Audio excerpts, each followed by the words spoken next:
But when you give up your manhood, I've never seen somebody recover from it. That was all the people that went to the puffy parties. That was all the people that did all those things thinking that there was never going to be a consequence for what they were doing. Get punked out and pimped out by some greater desire. You shouldn't have a greater desire than being a man. So you see some guys struggling with that. You see Bieber struggling with that. You see some of these guys struggling with that. They can't get it out of their head. They can't get it out of their head. The things that they did, no matter how they did it, whether they were drunk or high or whatever, you gave up your man card. You need therapy.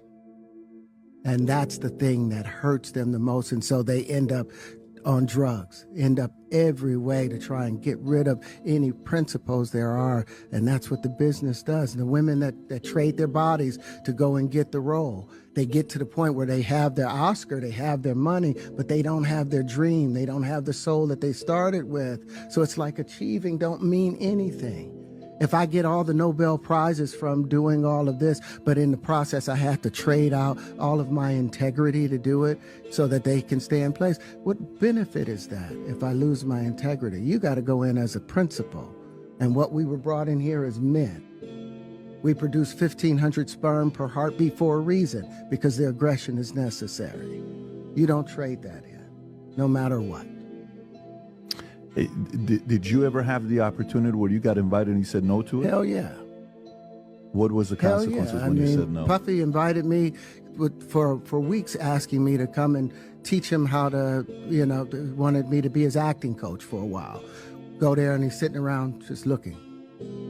I'm like, okay, what's the material you want to work on? He's just looking at me.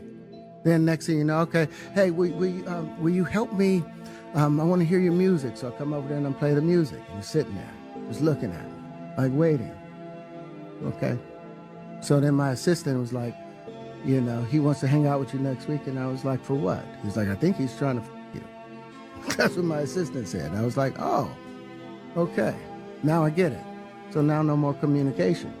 Now you know to be hands-off with somebody. A number of producers come in and make the approach, and you threaten to punch them in the mouth, or threaten to knock their head off for talking to you or looking at you like you're a woman. When you approach a real man about his masculinity, you're going to get a real reaction back. It's a difference when a guy walks in a room and when a man walks into a room. And a man don't take the same things that a guy will accept. So always be the man in the room. And that's always been my whole thing, and have lost businesses because I don't bend over in that way. I don't compromise. I don't play gay roles. I don't kiss a man. I don't do that shit.